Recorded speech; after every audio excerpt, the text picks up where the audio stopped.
this nigga Ray J done lost his motherfucking mind. But Ray J always been corny. He ain't never really been cool. Only time he was kind of cool is when he was coming out with, I think it was like scooters, and he was kind of being an entrepreneur and getting his money on. And I was like, man, you know what? Ray J got some cool points. I mean, well, he got a cool hat on right now. You know what I'm saying? Because before that, you was Mo to the Isha, Lil Bro. You was an actor, child actor. Child actors ain't never really cool. You know what I'm saying? You off the top of my head, I can't think of no child actor who was like cool. I'm pretty sure there was one or two, but I just can't think of they be having that Bow Wow effect, to where you just can't really be cool. Like, you're a child actor, and you can't really never act tough. But you was like a gang banging R&B trying to be tough type of dude and over ghetto. You know what I'm saying? It was usually when niggas be over ghetto, they not hood. And they really fascinated by the hood. Cause most of the time when you hella hood and you get into a position to be in the upper elites, like at the BET awards and all that type of shit, you carry yourself a little bit different. You know what I'm saying? You don't be eating top ramen and doing ghetto ass shit. You know what I'm saying? Especially when you grown and 30s and 40s and shit like that. You're on some young shit, yeah. Some youngsters, yeah. When you fresh out the hood, yeah. But when you've been out the hood and making money, you know what I'm saying? You know, you really get a taste of that shit, and you want to get more and you want to get further up. So you carry yourself a certain way. And you Ray J ain't really been carrying this stuff. He's the same nigga who was off them pills that night, talking hella shit about Fabulous, and he's been known to be a liar. You know what I'm saying? Get on the radio and say, look at his face.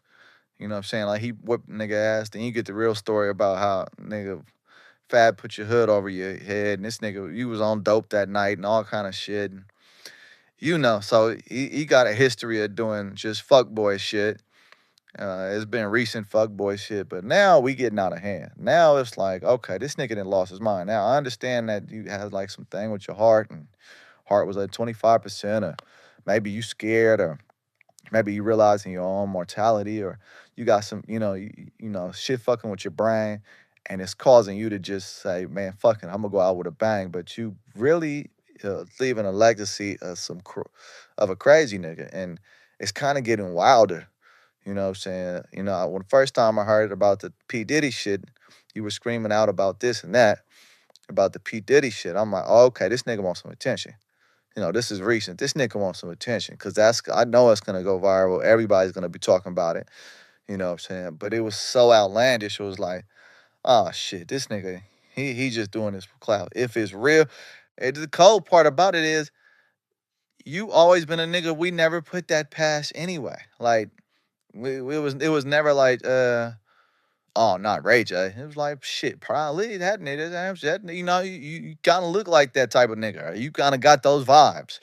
You got the vibes of an acting tough ass nigga who's really a R&B nigga who really ain't from it, who, you know, probably fuck around and do some old sus ass shit. You know what I'm saying? So the fact that you start coming out saying that shit, it was like, well, shit, man. It really wasn't nobody surprised. It was more like, oh, okay. But it was so outlandish, and you ain't ever really came out like that before.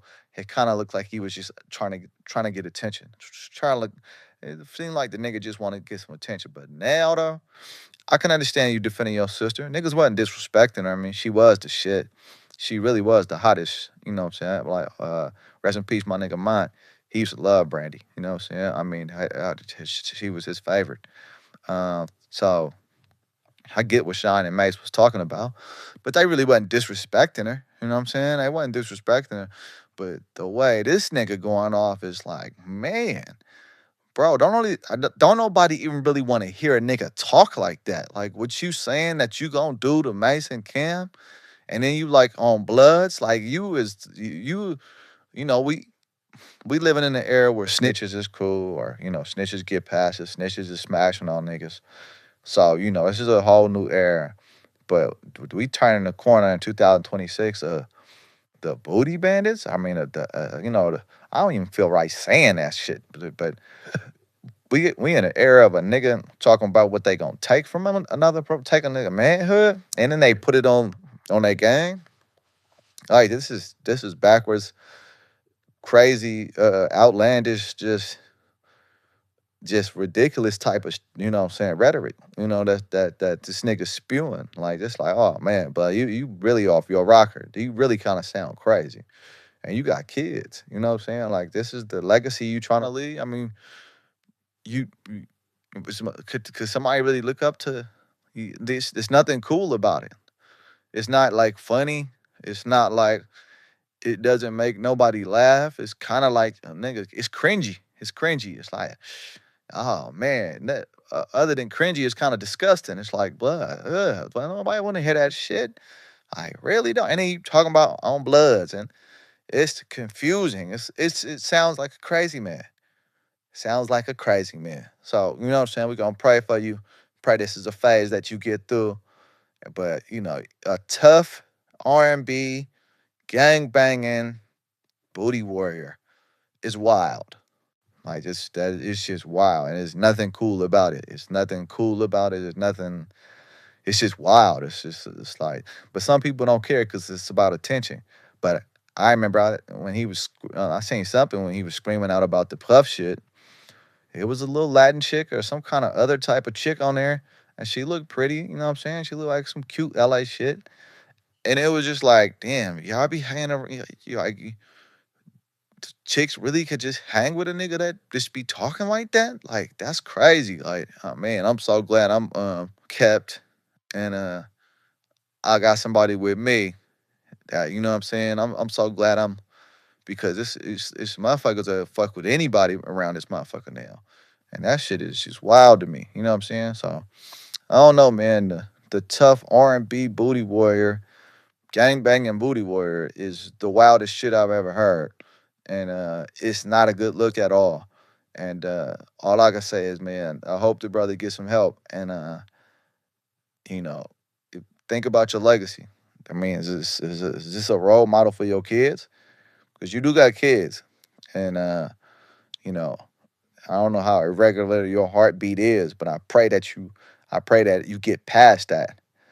But if you don't, and this is how you crashing out, you live in a cold, you leaving a cold legacy. So I pray you get past it because I don't wish death on nobody. And I pray you get past it. I pray nothing bad happens to you. But I do pray you get some help, and I do hope you stop.